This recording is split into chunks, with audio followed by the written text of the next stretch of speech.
Hello दोस्तों, goal of student channel में आप लोगों का स्वागत है। आज का टॉपिक है बेलन। पिछला वीडियो हमने बनाया था घन और घनाभ पे। चलिए देखते हैं कि बेलन कैसा होता है और उसकी कुल पृष्ठीय क्षेत्रफल, वक्रीय पृष्ठीय क्षेत्रफल और आयतन कैसे निकलता है, यानी उसका फॉर्मूला कैसे बनता है वो देखते हैं। सबसे पहले ये कैसा दिखता है। ये एक वृत्त जैसा दिखता है, एक वृत्त जैसा दिखता है। ये बेलन कैसा दिखता है? ऐसे दिखने से कितना वृत्त दिखता है। तो ये वृत्त दिखता है, तो ये बेलन बना कैसे होगा? तो एक वृत्त से ही ना बना होगा। तो ये एक छोटा छोटा वृत्त से लेकर के तब एक बेलन का रूप लिया होगा। तो ये देखते हैं कि बेलन का वक्रीय पृष्ठीय क्षेत्रफल क्या होता है। बेलन का वक्रीय पृष्ठीय क्षेत्रफल, वक्रीय पृष्ठीय क्षेत्रफल। तो वक्रीय पृष्ठीय क्षेत्रफल कैसे निकालते हैं देखते हैं। तो वक्रीय पृष्ठीय क्षेत्रफल तो एक वृत्त जैसा है। तो वृत्त की परिधि कितना होता है? 2 पाई आर। तो अब भैया एक वृत्त की परिधि 2 पाई आर है, तो जब बेलन बनती है तो कई वृत्त मिलकर के बनता है, हजारों वृत्त। तो ये किस पे डिपेंड करता है? हाइट पे। ये हाइट पे जाते जाएगा तो फिर एक बेलन का रूप लेता है। तो यही हम समझाना चाह रहे हैं कि एक वृत्त का परिधि कितना हो गया? 2 पाई आर। तो इंटू ऊंचाई, तो ये ऐसे 2 पाई आर इंटू ऊंचाई। तो हाइट पे 2 पाई आर इंटू एच कितना हो गया? बेलन का वक्रीय पृष्ठीय क्षेत्रफल 2 पाई आर एच। अब बेलन का कुल पृष्ठीय क्षेत्रफल देखते हैं। बेलन का कुल पृष्ठीय क्षेत्रफल,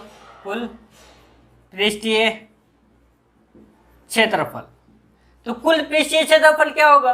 अब ये वक्रीय पृष्ठीय क्षेत्रफल प्लस बॉटम का क्षेत्रफल और टॉप का क्षेत्रफल, यानी नीचे का क्षेत्रफल और ऊपर का क्षेत्रफल। तो ये नीचे क्या दिखता है? एक वृत्त है। वृत्त का क्षेत्रफल कितना होता है? पाई आर स्क्वायर होता है। तो पाई आर स्क्वायर नीचे और पाई आर स्क्वायर ऊपर, तो 2 पाई आर स्क्वायर हुआ। तो आप इसको क्या कर देंगे? 2 pi r h plus pi r square 2 pi r square नीचे का और ऊपर का जोड़ देंगे, टोटल आ जाएगा। ये टोटल का मांग रहा है, टोटल का क्षेत्रफल मांग रहा है, नीचे का भी ऊपर का भी, ये कर्व का भी। तो ये क्या हो जाएगा? 2 pi r h plus 2 pi r square. अब देखिए इसमें कॉमन लेते हैं, 2 कॉमन हो जाएगा, पाई कॉमन हो जाएगा, आर एक निकल जाएगा। तो 2 pi r h plus are. कितना आसान है। उसके बाद देखते हैं बेलन का आयतन। देखिए इसमें कितना सामान आएगा वो चीज़ देखना है। तो कैसे निकालेंगे ये चीज़ कितना आएगा? तो ये आपका इसका डायमेंशन मालूम होगा तब ना। तो ये आधार का क्षेत्रफल इंटू ऊंचाई कर देंगे, जैसे घनाभ में किए थे वैसे करेंगे। बेलन का आयतन इक्वल टू कितना हो जाएगा? तो बेलन का क्षेत्रफल यानी बेलन का बॉटम का क्षेत्रफल कितना हो जाएगा? पाई आर स्क्वायर लिख लिए। ये हाइट कितनी हो जाएगी? h। काम खत्म। इसमें कितनी समान होगी? तो ये पाई आर स्क्वायर एच बेलन का आयतन हो गया। बेलन का वक्रीय पृष्ठीय क्षेत्रफल 2 पाई आर एच। उसके बाद बेलन का कुल पृष्ठीय क्षेत्रफल 2 पाई आर प्लस एच या एच प्लस आर। ये निकालने का तरीका है। आप देखेंगे हम लोग खोखला बेलन का, क्योंकि खोखला बेलन से क्वेश्चन सिर्फ ऑब्जेक्टिव पूछा जाता है। देख लेते हैं उसको भी, कोई भी कंपटीशन वाले हैं वो भी देख सकते हैं। चलिए ये खोखला बेलन का देखते हैं। वक्रीय पृष्ठीय क्षेत्रफल, बाहरीय वक्रीय पृष्ठीय क्षेत्रफल, अंतीय वक्रीय क्षेत्रफल और कुल पृष्ठीय क्षेत्रफल देखते हैं। उसके बाद आयतन देख लेते हैं। तो सबसे पहले देखिए हम लोग क्या किए, अंदर का जो है क्या होता है, त्रिज्या कितना ले लिए? स्मॉल आर ले लिए अंदर वाले का, और बाहर वाले का कैपिटल आर ले लिए हैं। तो इसका देखते हैं खोखला बेलन का वक्रीय पृष्ठीय क्षेत्रफल।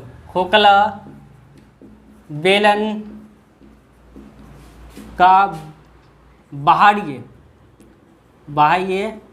वक्रीय पृष्ठीय क्षेत्रफल कितना हो जाएगा? बाहर का पूछ रहा है, तो बाहर का त्रिज्या कितनी है? Capital R.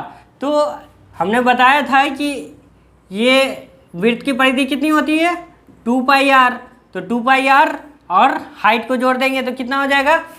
यानी एक विड्थ की, तो कितनी विड्थ मिल करके, तो हाइट पे डिपेंड करेगा, जितना हाइट बढ़ती रहेगी तो हाइट पे डिपेंड करेगा, तो 2 पाई आर इंटू एच। तो ये 2 पाई कैपिटल आर एच, क्योंकि ये यानी बाहर वाले का बोल रहे हैं हमने लिखा है कि खोखला बेलन का बाहरी वक्रीय पृष्ठीय क्षेत्रफल 2 पाई कैपिटल आर एच। अब अंत का लेते हैं, यानी अंदर वाला ले लेते हैं। खोखला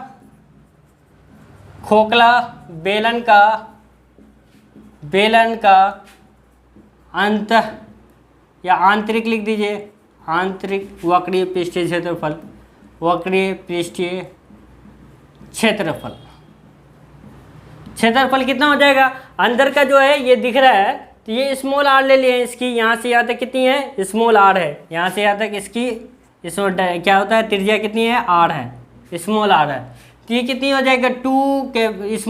2 पाई स्मॉल आर एच। ठीक है, समझ में तो कोई दिक्कत नहीं हुई होगी। आप देखते हैं खोखला बेलन का कुल पृष्ठीय क्षेत्रफल, खोखला बेलन का कुल पृष्ठीय क्षेत्रफल कुल क्या हो जाएगा? आप देखिए ये वक्रीय पृष्ठीय क्षेत्रफल, ये देखिए ये सिंगल वाला है, खोखला नहीं है, ये वक्रीय पृष्ठीय क्षेत्रफल, यानी ये देखिए अंदर वाला और बाहर वाला ये दोनों ऐड होगा, उसके बाद बॉटम का ऐड होगा और टॉप का ऐड होगा, यानी बॉटम का क्षेत्रफल और टॉप का क्षेत्रफल। देखते हैं, पहले दोनों को उधार लेते हैं। 2 pi capital r h plus 2 pi small r H. अब ये देखते हैं कि नीचे का क्षेत्रफल, नीचे क्या दिखता है? एक विड्थ दिखता है, तो विड्थ का क्षेत्रफल कितना होता है? पाई आर स्क्वायर। तो पाई आर स्क्वायर नीचे का और पाई आर स्क्वायर ऊपर का। तो अब ये पाई आर स्क्वायर का मसला क्या हो गया? क्योंकि 2 आर है, तो ऐसा करो कैपिटल आर से माइनस आर स्क्वायर को घटा दो, कम हो जाएगा। तो अब ये क्या हो जाएगा? यानी ऊपर का 2 हो जाएगा, नीचे का और ऊपर का 2 हो गया, तो pi into r capital r square minus r square, ये फार्मूला बन गया। ये 2 पाई आर एच, यानी 2 pi r capital h, 2 pi capital r h, 2 pi small r h और 2 pi r capital r square minus r square. ठीक, उसके बाद देखते हैं खोखला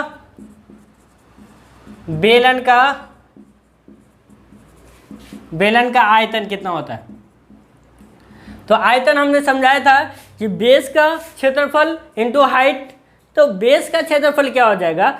पाई into r square minus r square, क्योंकि कैपिटल आर से स्मॉल आर को घटा देना है, तो ये विड्थ यानी क्षेत्रफल निकल जाएगा। इसके अंदर कितना आएगा? यानी भाई इसके ये खोखला है ना, खोखलाई को तो माइनस करना है, इसके अंदर कितना चीज़ आएगा वही निकालना है ना। खोखला बेलन का इसके ये छोटा वाले के अंदर कितना सामान आएगा वही चीज़ निकालना है। इसके अंदर चावल या कुछ कितना आएगा, तो ये इस पर और इस पर माइनस करोगे तो कैपिटल आर मालूम होगा आपको, और स्मॉल आर इसको यहाँ से ये निकाल दोगे तो टोटल आ जाएगा। तो ये क्या हो जाएगा? Pi r square minus r square into h, height से मल्टीप्लाई कर देंगे तो खोखला बेलन का आयतन निकल जाएगा। समझ में आ गई होगी, क्योंकि इससे सिर्फ ऑब्जेक्टिव ज़्यादातर क्वेश्चन पूछा जाता है, इसलिए मैंने बता दिया। जो भी कंपटीशन वाले हैं, जो एसएससी हो, एमटीएस हो, आरआरबी हो, एनटीपीसी हो, जो भी है, क्योंकि इसमें ज़्यादातर ऑब्जेक्टिव क्वेश्चन पूछा जाता है।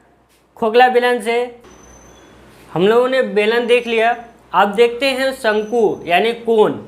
देखिए शंकु कैसा होता है, जैसे ये कोन है, इसी को बोलते हैं शंकु, कोन।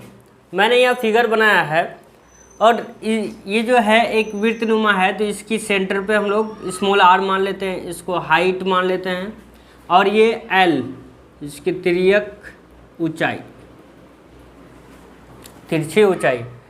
तो सबसे पहले देखते हैं हम लोग तिरछी ऊंचाई निकालते हैं कैसे। तो शंकु के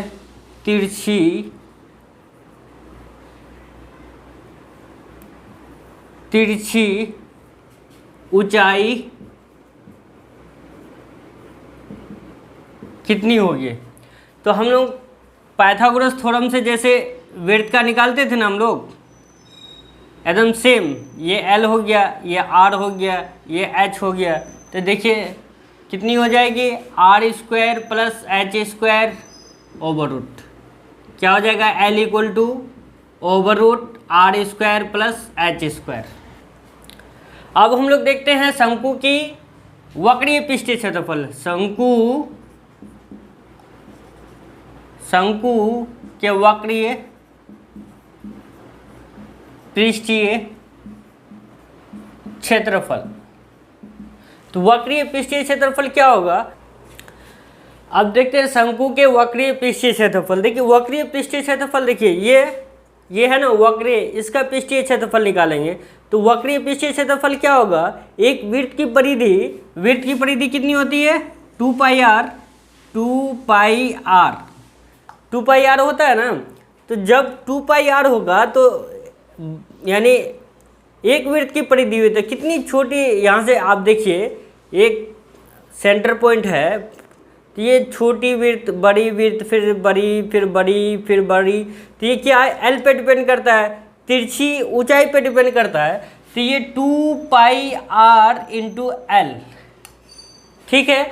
और उसके बाद देखिए एक समान तो नहीं है ना, देखिए वृत्त एक समान नहीं है। जैसे ये बड़ा हो गया, फिर इससे छोटा बनेगा, फिर इससे छोटा बनेगा, फिर इससे छोटा बनेगा, फिर इससे छोटा बनेगा, फिर इससे छोटा बनेगा, तो एक सेंटर पॉइंट पे जाकर के अटक जाएगा। तो ये क्या करता है कि 1/2 कम होगा, यानी 1/2 कम हो जाएगा इसका इधर। तो क्या हो जाएगा? 2 कट जाएगी तो कितनी हो जाएगी? Pi into r into l. तो ये फार्मूला हो गया शंकु के वक्रीय पृष्ठीय क्षेत्रफल का। फार्मूला क्या हो गया? Pi R L. उसके बाद देखते हैं शंकु के कुल पृष्ठीय क्षेत्रफल। शंकु के कुल पृष्ठीय क्षेत्रफल। तो शंकु के कुल पृष्ठीय क्षेत्रफल क्या होगा? वक्रीय पृष्ठीय क्षेत्रफल और इसका पृष्ठीय क्षेत्रफल, ये नीचे का क्षेत्रफल। तो ये हम लोग निकाल चुके हैं। शंकु के वक्रीय पृष्ठीय क्षेत्रफल कितना निकला? पाई आर एल। तो पाई आर एल लिख दिए, प्लस इसका कितना क्षेत्रफल होगा, यानी इसके अंदर ये तो ढक्कन नहीं है, इसके अंदर का पाई आर स्क्वायर। तो क्या हो जाएगा? पाई कॉमन हो जाएगा, आर कॉमन हो जाएगा, तो pi r into l plus r, या इसको ऐसे लिखते हैं पाई आर प्लस एल। तो शंकु के कुल पृष्ठीय क्षेत्रफल कितना हो गया? Pi r into r plus l. अब देखते हैं शंकु का आयतन, यानी आयतन क्या होगा? जैसे इसके अंदर सामान कितना आएगा, शंकु के अंदर सामान कितना आएगा, तो देखते हैं हम लोग शंकु का आयतन। देखिए शंकु का आयतन समझने के लिए बेलन को भी समझना होगा। देखिए क्या होगा, 3 शंकु का आयतन इक्वल टू एक बेलन का आयतन होता है। एक बेलन का आयतन होता है, यानी कहने का मतलब है इसके अंदर 3 बार चावल लेंगे या कोई सामान लेंगे तब ये भरेगी। यानी इसके अंदर 3 बार कुछ चावल ले लिए या और कुछ सामान ले लिए तो 3 बार लेकर के इसमें डालेंगे। एक बार डाल दिए, दूसरी बार डाल दिए, तीसरी बार डाल दिए, तब ये फुल हो जाएगी। तो यही लिखे हम 3 शंकु का आयतन इक्वल टू एक बेलन का आयतन। तो देखिए एक बेलन का आयतन हम लोग को मालूम है पाई आर स्क्वायर एच, ठीक है। तो आप देखिए एक शंकु का निकालने के लिए क्या हो जाएगा, 1/3 पाई आर स्क्वायर एच। कितना आसान है, समझने में तो दिक्कत नहीं हुई होगी। अगर वीडियो अच्छी लगी तो लाइक, शेयर और सब्सक्राइब ज़रूर कर दीजिएगा।